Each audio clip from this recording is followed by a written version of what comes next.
Vamos lá então, amados, dar início a mais uma aula de Evangelhos. Vamos, nesta oportunidade, discorrer a partir do Evangelho de Marcos. Nós vamos buscar extrair dentro de uma visão panorâmica, não um aprofundamento. A ideia não é esgotar o texto, mas destacar os seus pontos primordiais, tá bem? Então, introdução ao Evangelho de Marcos, vale lembrar que ele está como segundo livro dos Evangelhos, porém, segundo a tradição, foi o primeiro, na verdade, a ser escrito, que inclusive serviu de base para tanto Mateus quanto também Lucas. Obviamente, é importante sempre ressaltar os objetivos distintos que estão inseridos no projeto de seus autores, tá bem?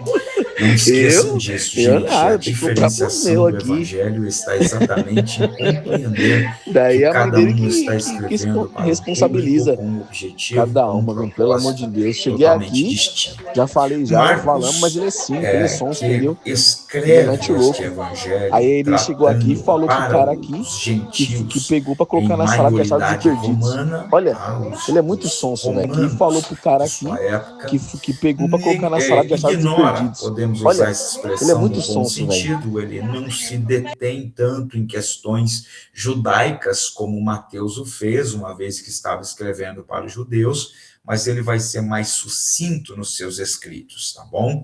Aliás, é o mais breve, o mais simples dos 4 evangelhos. Apresenta um relato conciso de cenas rápidas da vida de Cristo.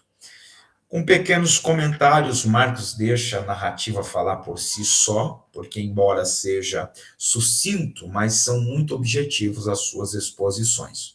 Quando conta a história do servo que está constantemente em movimento ao pregar, curar e ensinar, por fim, morrer pelos pecadores.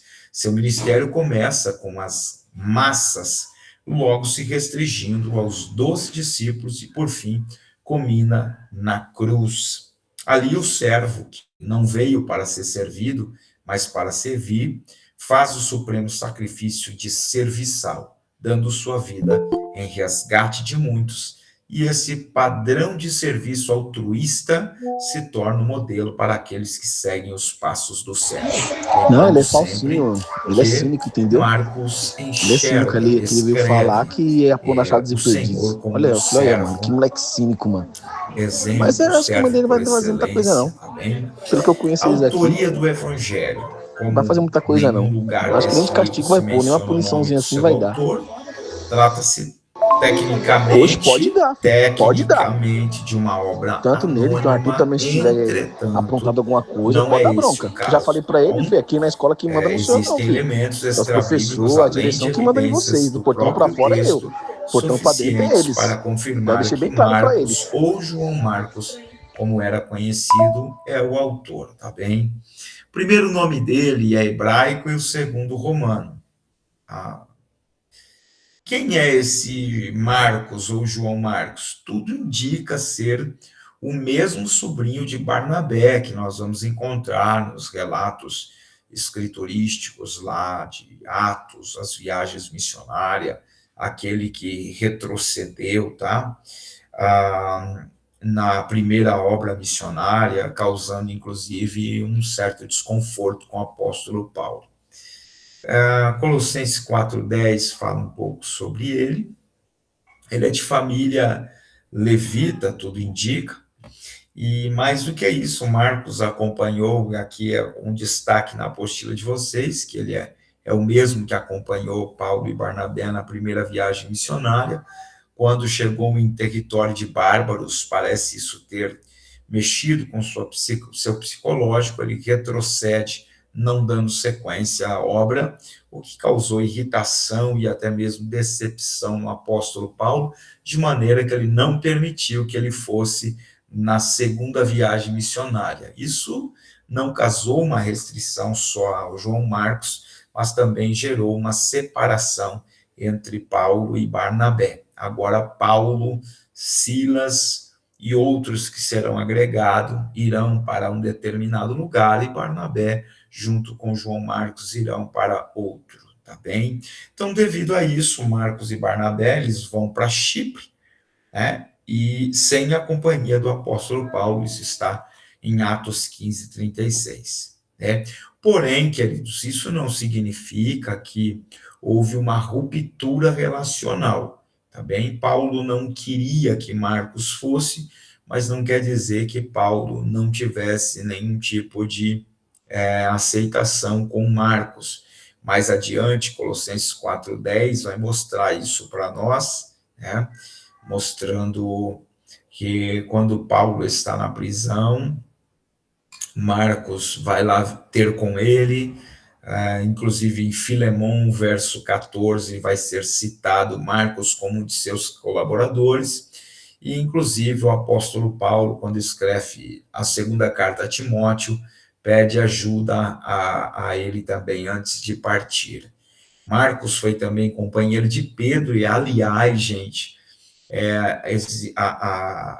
os historiadores, os biblistas, mencionam que Marcos foi um discipulado por Pedro, tá bom? Inclusive, que a grande maioria acredita, inclusive tratamos isso na aula introdutória, é que o conhecimento de Marcos acerca de Cristo se deu principalmente por aquilo que Pedro testemunhava, né? Inclusive, muitos discursos de Pedro parece que Marcos os registrou de até mesmo testemunhal escriturístico que serviu de base mais adiante para que ele pudesse escrever o seu evangelho, tá? Ele seria uma espécie de escritor, enquanto que Pedro, aqui nesse caso, seria o expositor oral da mensagem, tá bom? Marcos foi também companheiro de Pedro, isso está citado na página 41 de vocês, conforme colocado aí por nosso irmão Renan, né? Inclusive, lá na epístola, Pedro, no capítulo 5, chega a dirigir-se a ele como meu filho. E alguns afirmam exatamente que o evangelho de Marcos é o resumo dos ensinamentos de Pedro. Tá? Sequenciando, há dúvida se Marcos conheceu Jesus pessoalmente. Há dúvidas, porém, tá? Há dúvidas razoavelmente falando, porque existe um texto que só Marcos escreveu. Está no capítulo 14, versículo 52. Tá bem? O que está escrito lá, gente? O que está escrito lá? Que quando Jesus foi crucificado, um jovem, não sei se ficou abalado ao extremo, mas ele saiu fugindo e, além de estar correndo, ele estava nu. Isso está no capítulo 14, versículo 52.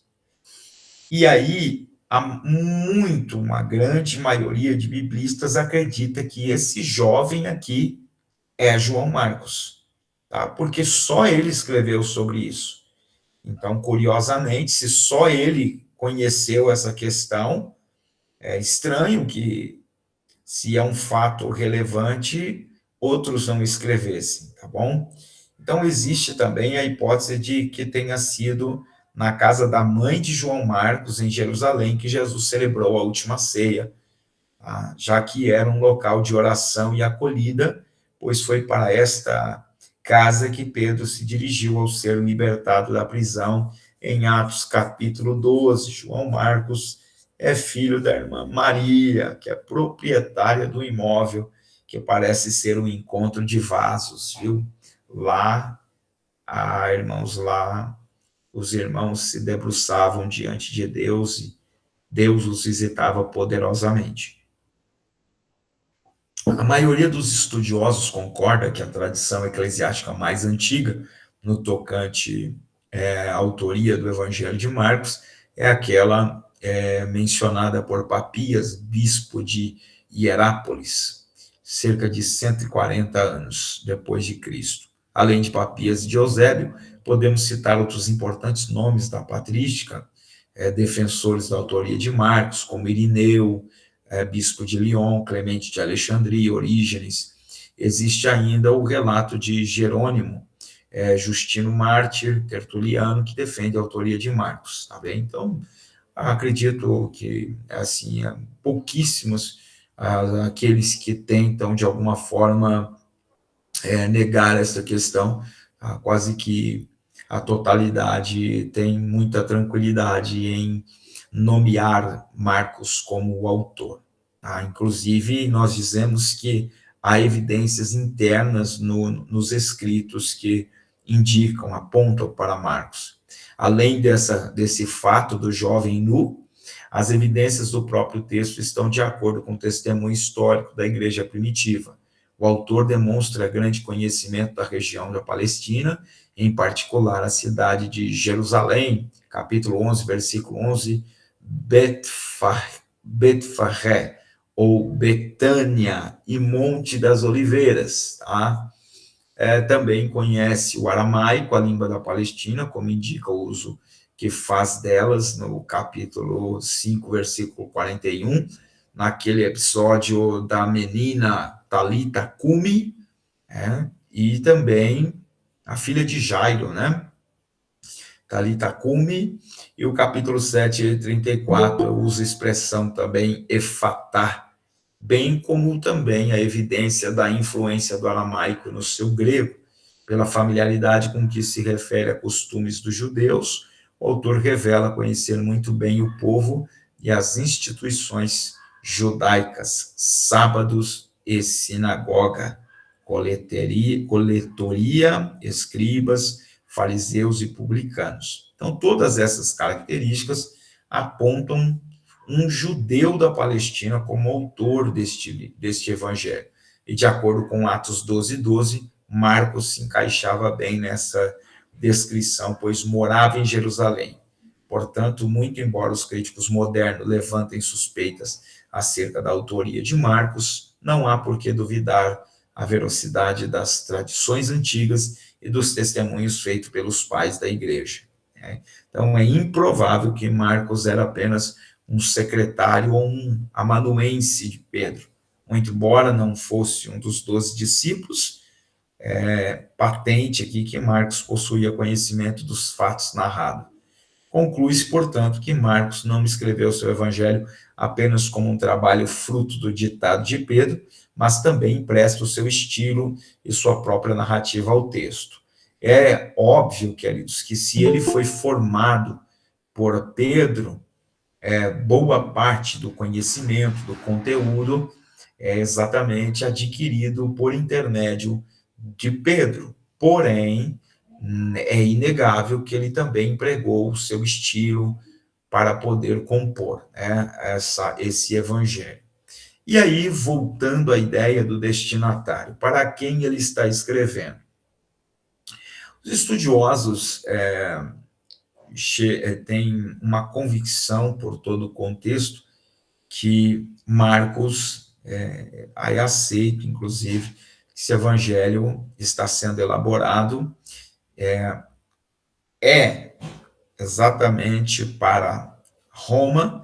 Os destinatários seriam os cristãos dessa cidade, os gentios romanos. De fato, Marcos, ele inclusive omite muitas informações em alguns textos que são mais detalhados por outros evangelistas. E aí, isso segundo a identificação e a constatação, de outros mestres, seria muito simples compreender isso, a sua simplificação de muitas questões, principalmente envolvendo a questão do judaísmo, se dá pelo fato dele não estar escrevendo para judeus, ele está escrevendo para gentios, então não faria-se necessário destacar tanto as questões práticas do judaísmo, tá bem? A genealogia de Jesus, o cumprimento das profecias sobre sua missão messiânica, referências da lei mosaica, descrição dos costumes judaicos, exceção feita no capítulo 7, quando ele traz ali uma explicação sobre a purificação dos judeus, auxilia o leitor na compreensão dos fatos, tá?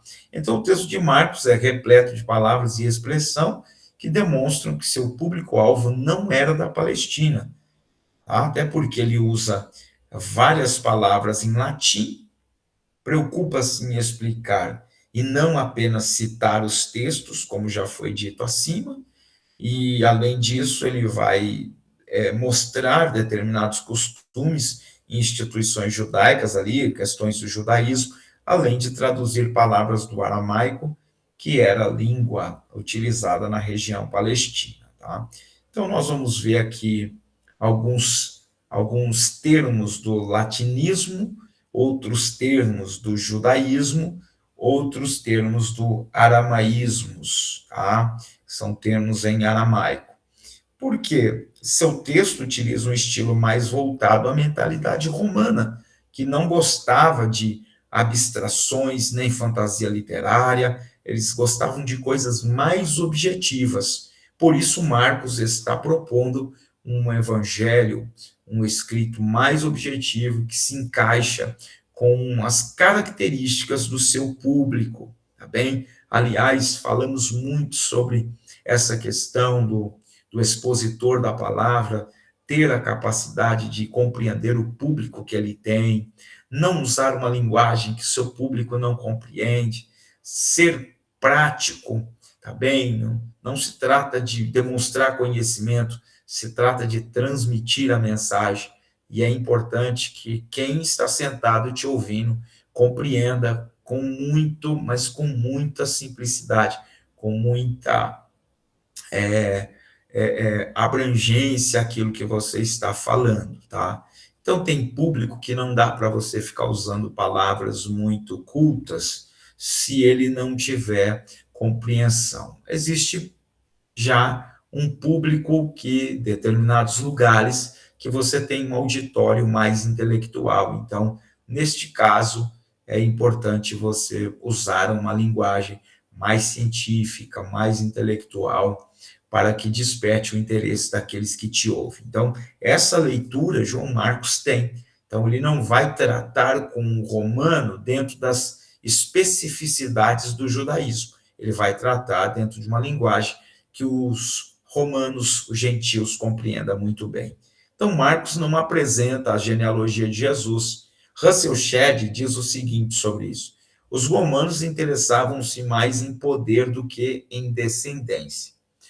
O líder que Deus usa, tá? Ele disse isso no livro O Líder que Deus Usa. Então, uma vez que eles estão preocupados com poder, meus irmãos, eles não querem saber de genealogia, isso não é o interesse deles, tá bem? E aí, qual o propósito que Marcos está escrevendo aos romanos? Existe aqui algumas questões aqui, alguma das questões que é comum ao leitor da Bíblia, e a gente volta àquela pergunta feita na aula introdutória: por que 4 evangelhos? Não seria suficiente apenas um? E quando comparamos, há uma tendência de menosprezar o evangelho escrito por Marcos, pois é o menor e o material nele contido praticamente pode ser encontrado nos outros 2 sinópticos, Mateus e Lucas, porque usaram um material de Marcos como base para os seus escritos.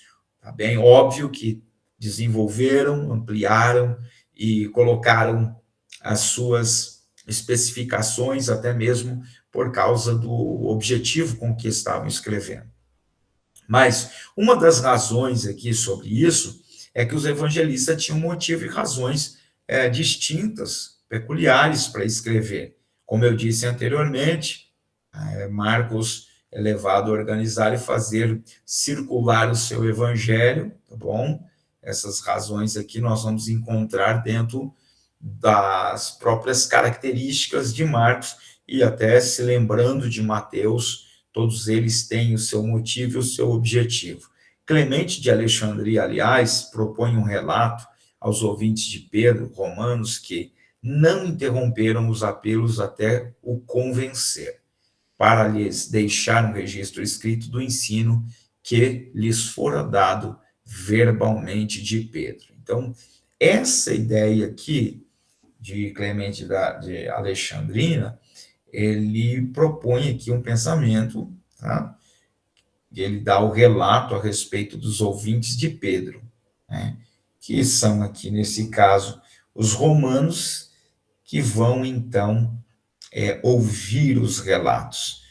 O pastor Enéas Tornini, uma tradição antiga, revela que Pedro pregava aos catecúmenos de Roma ou do Oriente, e que Marcos conservou de forma escrita o que Pedro pregava. A mão era de Marcos, mas a voz era de Pedro, conclui o pastor Enéas. Ainda, segundo ele, o propósito central do Evangelho de Marcos era afirmar a fé dos cristãos gentios de Roma, pois o início das perseguições aos crentes já havia começado sob a mão do insano tirano e cruel Nero, que foi imperador romano durante 14 anos, de 54 anos depois de Cristo até o ano 68 depois de Cristo. Após a morte do envenenamento de Cláudio até o seu suicídio, ele começou após o envenenamento de Cláudio até o suicídio no ano 68 depois de Cristo.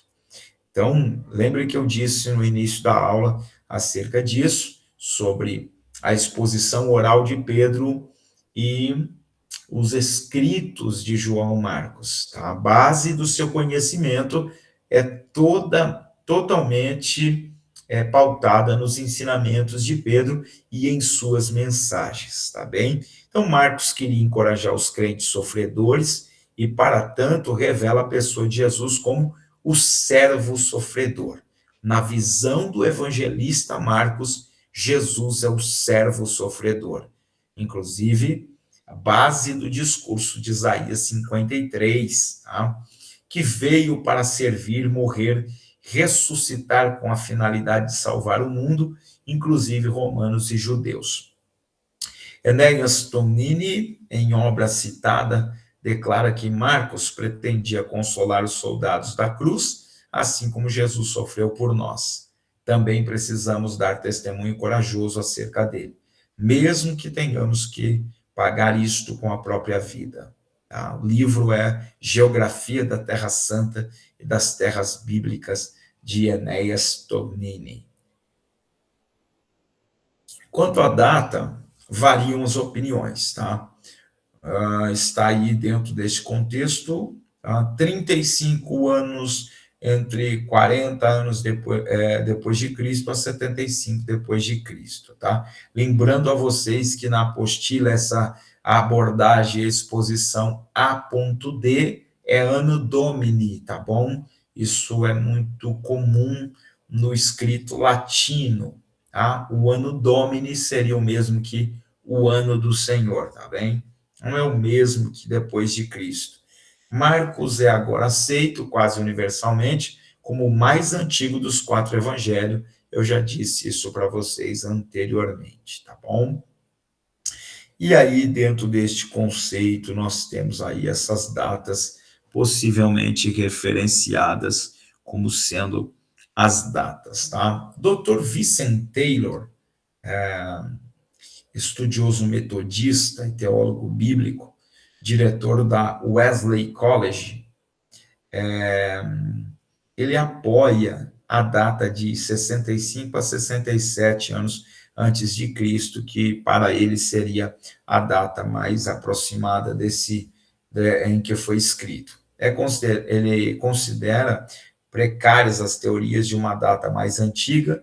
Por outro lado, a relação de Marcos com outros sinópticos, especialmente com Lucas, que precede os Atos dos Apóstolos, sugere uma data nos meados do século.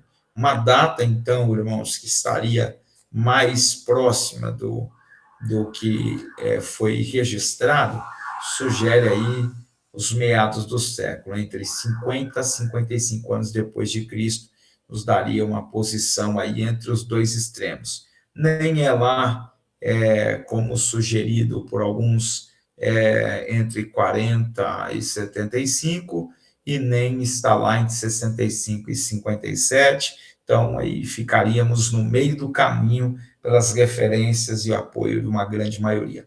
entre os 50 e 55 anos. Tá? E aqui nós vamos, então, passar a destacar as particularidades do estilo do nosso irmão Marcos.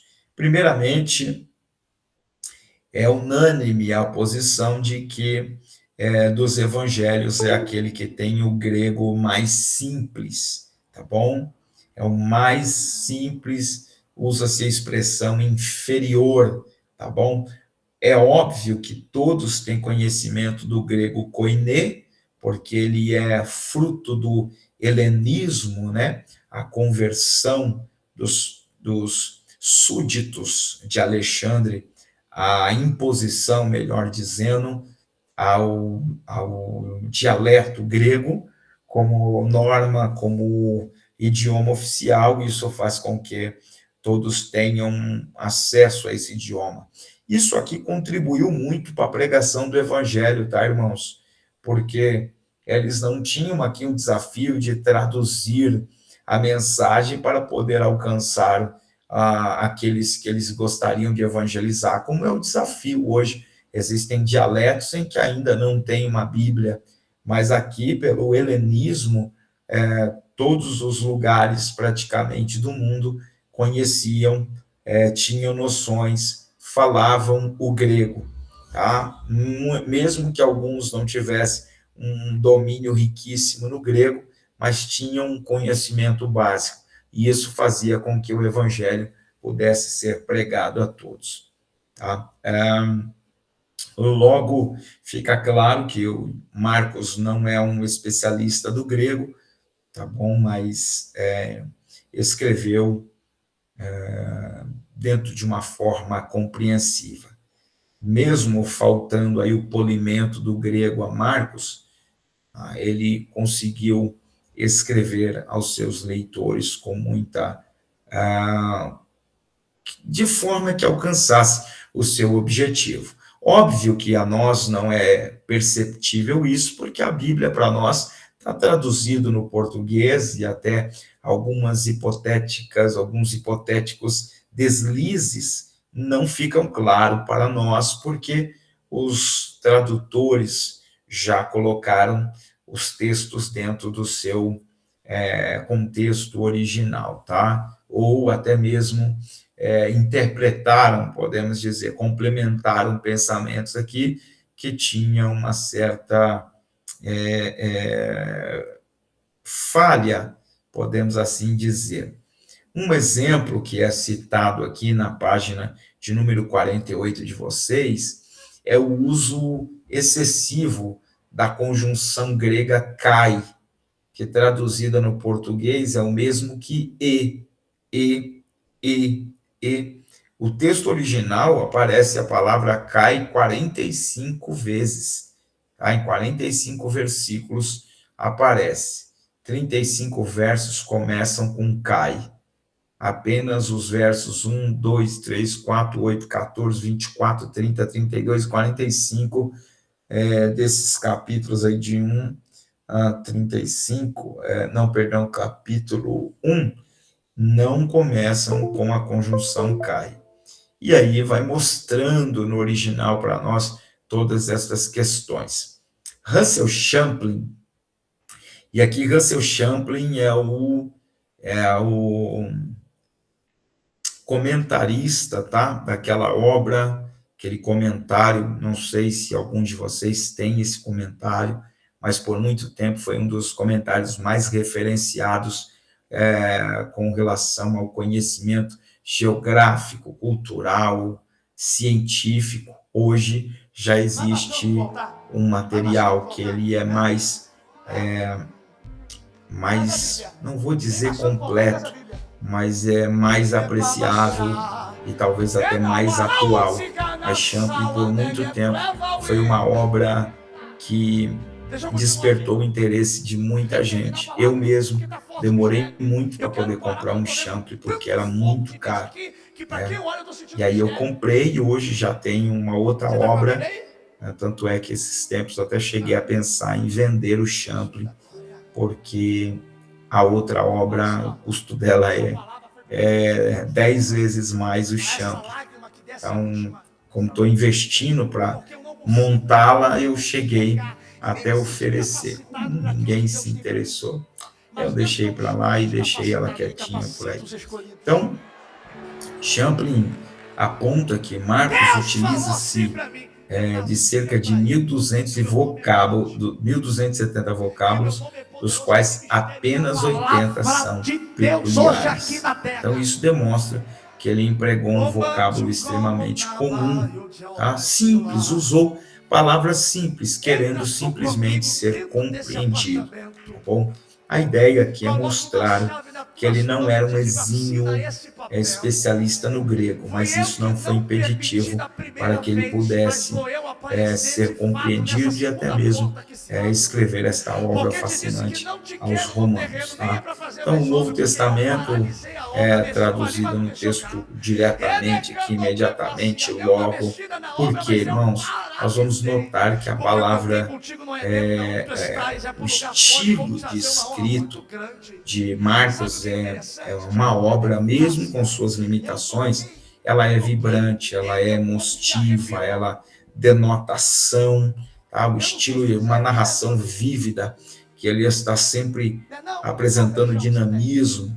A palavra grega eukios aparece 42 vezes, tá bom? E ela denota, traz essa ideia aí de imediatamente, prontidão, pressa, tá? Então, empregando essa grande velocidade na narração dos fatos, deixa esse escrito ser muito empolgante, o que ele não tem de profundidade literária, ele é compensado pela forma entusiástica e muito ativa, a vida que ele emprega no seu.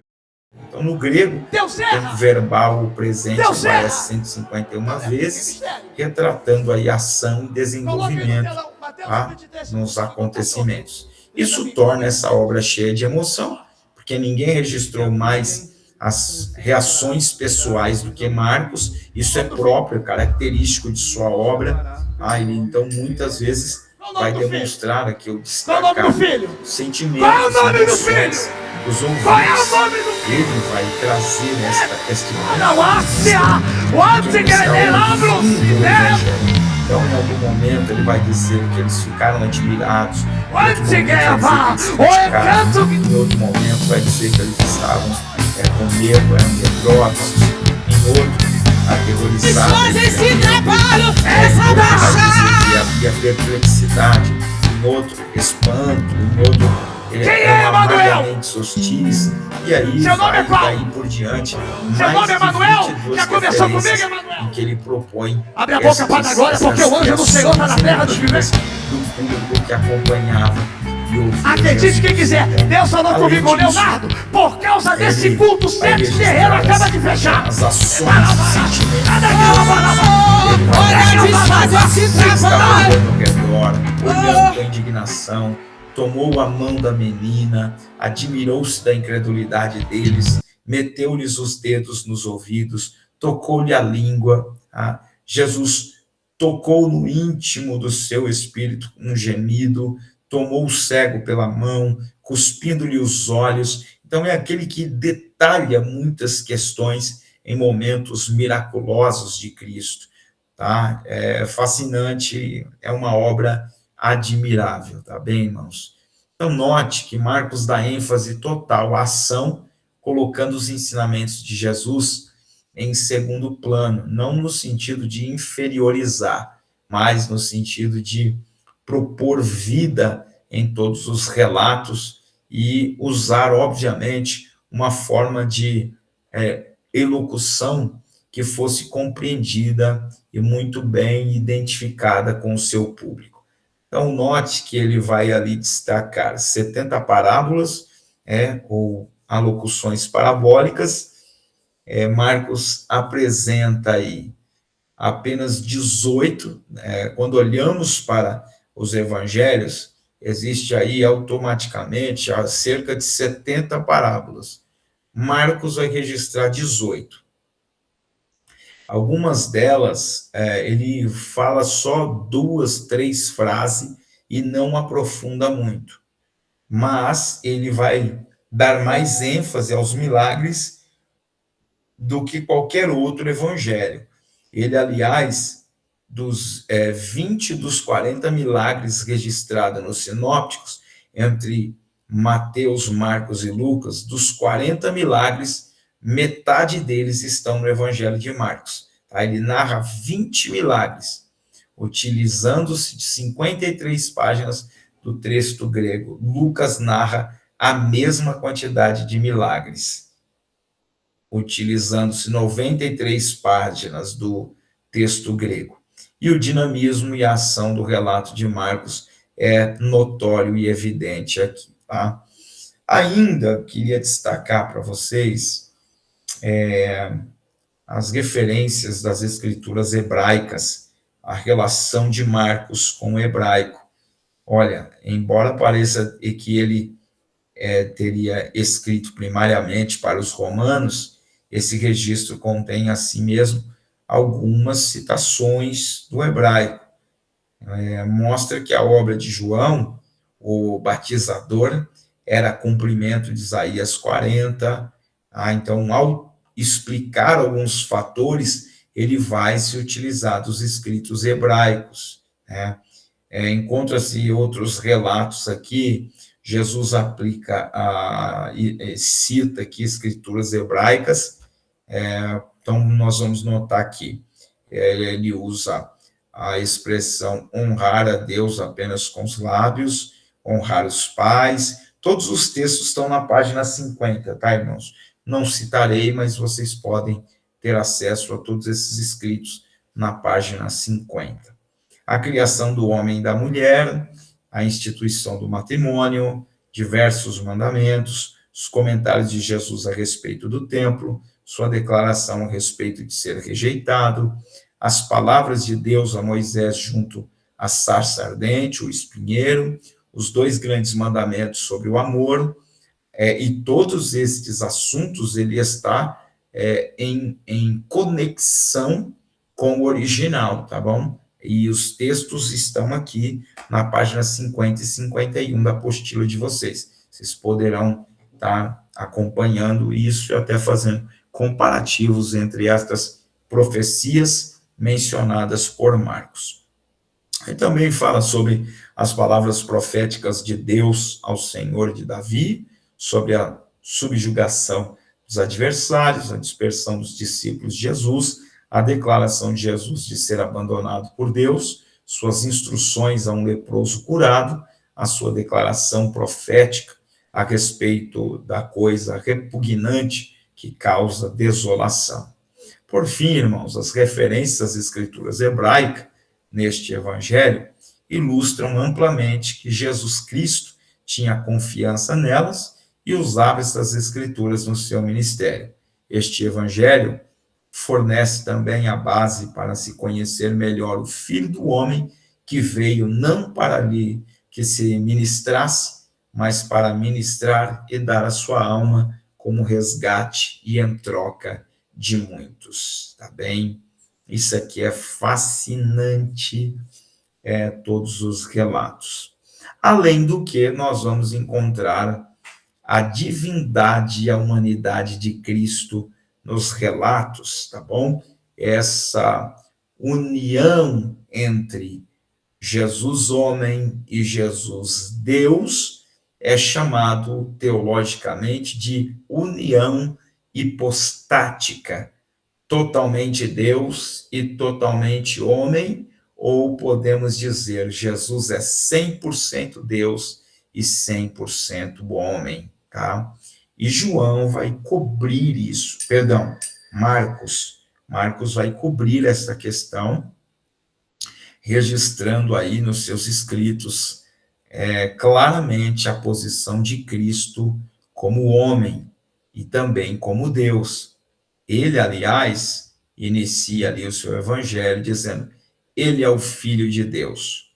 O nome hebraico Yeshua é uma forma abreviada de Yoshua, que seria Josué, e é o nome de Jesus, transliterado ao grego, passa então a ser Yeshua, tá bom? Marcos não utiliza aqui a expressão como uma metáfora do título Messias, que no pensamento judaico nem sempre implicava em personalidade divina, tá bom? Mas, dentro aqui do contexto, ele vai usar expressões o Pai, o próprio Jesus, ele vai falar sobre os espíritos malignos, ele vai falar sobre o centurião romano lá, capítulo 15, 39, são alguns textos aí que nós vamos ver aí dentro do contexto da curiosidade dos textos destacados por ele, apresentando aí as questões da divindade e também da humanidade, tá bom? Quando olhamos para isso, note que existe aí algumas ilustrações sobre isso, algumas narrativas que propõem aí os atos sobrenaturais. Ele vai destacar, por exemplo, a cura as doenças, expulsa demônios, cura o cego e surdo, purifica o leproso, ressuscita mortos, domina sobre a natureza, demonstra onisciência, mas o clímax de sua divindade é revelado na sua ressurreição, no capítulo 16, ele apresentando aqui a divindade, o Senhor manifestando a sua natureza hipostática, ao mesmo momento que ele mostra o Senhor na sua humanidade, ele também destaca ele na sua condição humana, tá bem? E aí, é óbvio, é muito bacana analisar sobre isso, porque ao mesmo tempo que ele está trazendo clareza sobre a natureza divina, ele também vai produzir pensamentos sobre a natureza humana de Jesus.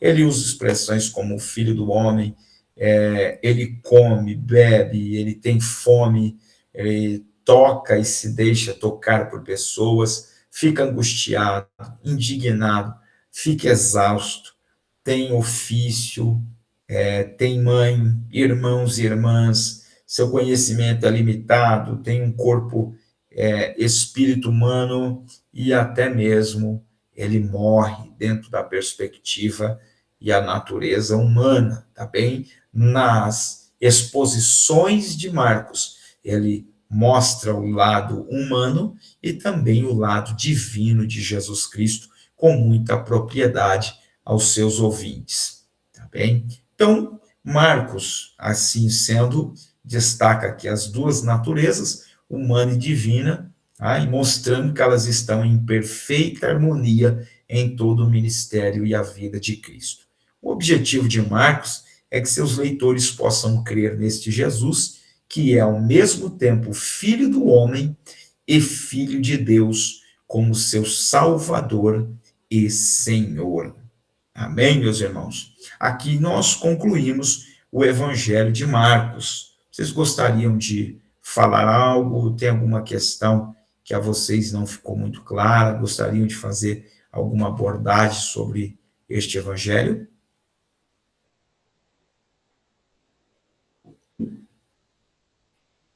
Não? Pode falar, Renan. Achei interessante que, apesar de já ter estudado algumas vezes, eu não lembrava de ter lido sobre ele ter sido o discípulo de Pedro. Ah, sério? Então, na verdade, a formação dele é todinha focada na pessoa de Pedro. Pedro é o mentor de João Marcos, né? E, Então, de eu fato... recordo de ter ouvido falar sobre Pedro ter sido mentor, mas eu não... Quando eu li isso, a gente ainda não tinha sido apresentado ao discipulado, né? Então, discipulado é algo que nós começamos a ter um curto período na nossa igreja. Então, Exato. Essa parte passou em branco quando eu estudei da primeira vez.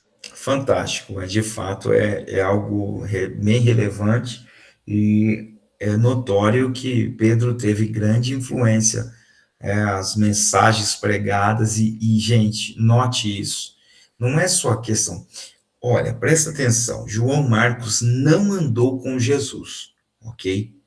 João Marcos não andou com Jesus. tiveram 12 discípulos que andaram. E a minha pergunta é: quantos destes 12 tiveram participação na composição do cânon das Escrituras? Então, olha como é relevante a forma com que você se dedica, a forma com que você se entrega, a forma com que você se propõe a servir o reino, tá bem? João Marcos, que parece que quando Jesus foi crucificado, ele é um jovem, talvez um adolescente. Mais adiante, ele poderia ficar traumatizado, pelo contrário, ele não só foi discipulado por Pedro, como se tornou um missionário e também um dos evangelistas, com um papel muito importante na expansão do evangelho. Paulo, meus irmãos, ele é posterior a Cristo. Tudo que ele conhece de Cristo, ele ouviu falar. E aí, mesmo assim, ao se converter, se torna uma potência, uma referência nas mãos do Senhor para a estruturação de sua obra, a evangelização dos povos e nações. Então, a forma com que nos dedicamos é o que vai nos diferenciar de outros. Se nós quisermos simplesmente estar sentados nas nossas cadeiras, se nós quisermos levar o evangelho apenas como uma filosofia que nos identificamos e não se comprometer, Deus respeitará isso. Mas, de fato, nós contribuiríamos pouquíssimo para os projetos de Deus e a expansão do evangelho e a salvação de tantas almas. Mas se nós, de fato, nos dedicarmos, queridos, colocarmos o nosso coração nos propósitos de Deus, seremos muito úteis e faremos uma obra extraordinária para que Deus seja glorificado através das nossas vidas. Isso é muito importante destacar e fica claro, né? Marcos tinha limitações, queridos, isso é muito claro. Todos os biblistas mostram que o grego dele é o mais limitadíssimo de todos os expositores, mas isso não impediu que ele fizesse uma obra maravilhosa. Ele compensou a sua pouca habilidade com entusiasmo, a energia, e transmitiu isso com muita propriedade no seu evangelho, tá bem? Então, é fascinante como aprendemos com a vida de nosso irmão Marcos. Bem,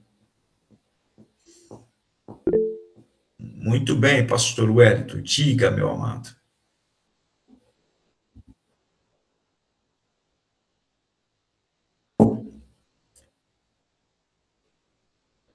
Perfeito.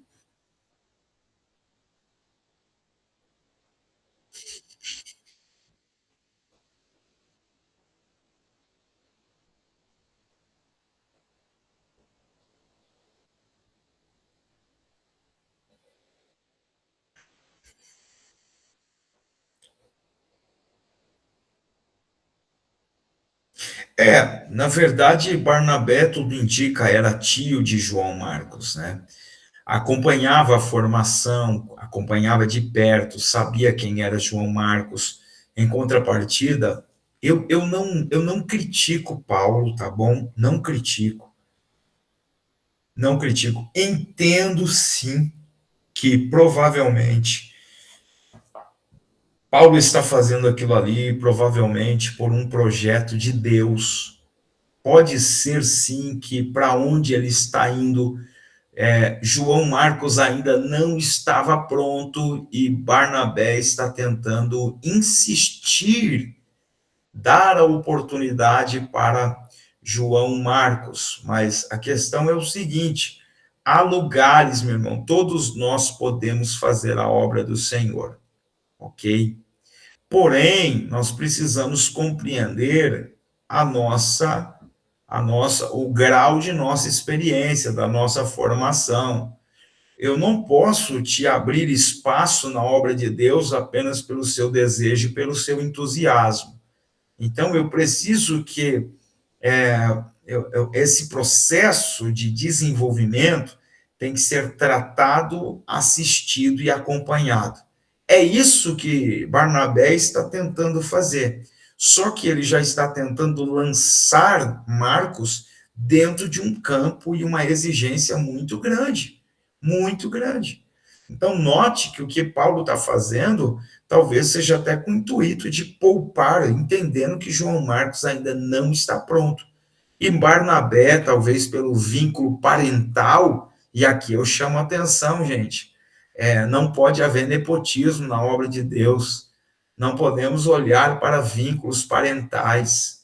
O fato de ser família não quer dizer que esteja pronto, que esteja apto, que tenha condições legítimas dentro de funções.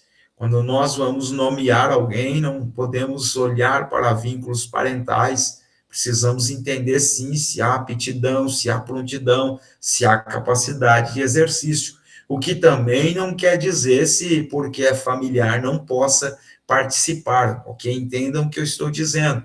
Se tem chamado, se tem aptidão, se tem vocacionado, tem que sim ser aberto, promovido, separado para exercício do ministério. Agora, o que nós estamos tentando mostrar é que não existem regras. Precisamos é compreender o tempo, investir na formação, e investir até mesmo corresponder ao esforço. Se há um esforço, há um empenho, então nós precisamos direcioná-los, ser alguém que vai mentorear, que vai auxiliá-los, que vai direcionar esse desenvolvimento para que um pouco mais adiante sejam aptos para fazer coisas expressivas. E isso é tão real que mais adiante João Marcos foi muito útil para o próprio apóstolo Paulo, e o mesmo Paulo que bloqueou naquele momento, agora está aplaudindo e escrevendo em suas missivas, em suas cartas, que João Marcos, foi muito útil para ele naquele momento de sua vida. Ok, meus irmãos? Então, é fascinante entendermos estes passos relevantes aí do discipulado, né? Ter uma leitura do tempo correto para tudo aquilo que vai ser feito, para toda a dedicação que será direcionada para a obra de nosso Deus. Amém? Mais alguém gostaria de propor aí alguma discussão, queridos? Fazer alguma pergunta, propor algum pensamento? Mais alguém, alguém mais? Diga, querido. Não, estamos em tempo, pode falar.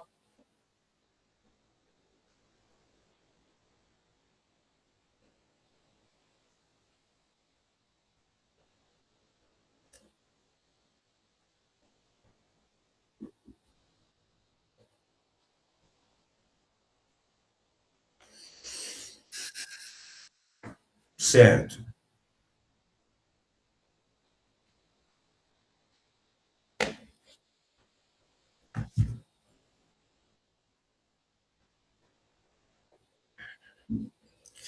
Sim, sim, ele é bem prático, né? Um evangelho prático, né?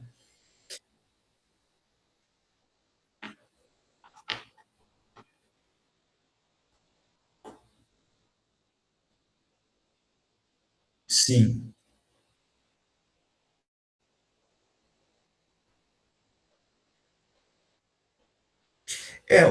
O Novo Testamento em si, ele é muito indicado para quem está se achegando ao Evangelho, novos convertidos e querem ter esta experiência com as Escrituras. É muito mais compreensiva, uma linguagem mais atual, fatos mais atuais, e isso facilita a conexão do autor. O Antigo Testamento, ele é de um pouquinho mais difícil compreensão, porque ele envolve questões culturais, questões legislativas, questões litúrgicas, leis morais, leis cerimoniais. Então, ele é de um pouquinho mais difícil compreensão, e aí precisa de um nível de maturação, de conhecimento um pouquinho maior, e de preferência, dependendo do quanto tempo de cristianismo, precisa, de repente, até mesmo de um apoio para a compreensão de alguém que tem mais habilidade, que possa esclarecer as suas dúvidas. Os evangelhos, com exceção do Apocalipse, meu irmão, todos os livros do Novo Testamento são de boa compreensão, por retratar assuntos práticos, assuntos do cotidiano, assuntos muito relevantes, mas que estão muito dentro de uma praticidade cotidiana. É óbvio que tem algumas coisas que estão inseridas ali, que tem relações culturais, relações, mas que mesmo você não conhecendo a cultura de tal época, não sendo tão especialista na abordagem que está sendo tratada, ainda assim é muito mais fácil de compreender os evangelhos. Fica aí a observação, né? Os evangelhos, Atos dos Apóstolos, epístolas paulinas, epístolas gerais, a maior dificuldade vai ser exatamente Apocalipse e talvez a carta aos Hebreus, porque ela tem uma transição muito grande com a linguagem da cultura judaica, as práticas do judaísmo, as liturgias judaicas, e aí por não ter um domínio dessa liturgia, pode ser que o leitor encontre dificuldade em algumas abordagens, mas em suma o Novo Testamento é o mais aconselhável para quem está se achegando à fé, começando a ler as Escrituras, enfim, é o mais aconselhável. Como o pastor Wellington disse, se tratando de evangelho de Marcos, de fato, ele é muito prático e ele não tem tantas podemos dizer, tantas questões práticas, tantas citações, melhor dizendo, com relação ao judaísmo, que acaba facilitando ainda mais a leitura deste novo na fé, ou aquele que está iniciando a sua prática da leitura das Escrituras. Bem, muito bem colocado, pastor Wellington, muito bom. Apenas isso, amados. Vamos então finalizar por aqui. Muito obrigado pela presença de todos. Um bom descanso, um ótimo término de semana. Que o Eterno prossiga abençoando as vossas vidas. Muito obrigado por mais uma vez, em meio ao cansaço, aos desgastes, vocês estarem aí empenhados para desenvolvermos um pouquinho mais o nosso conhecimento. Muito obrigado pela presença de vocês, meus irmãos. Um grande abraço.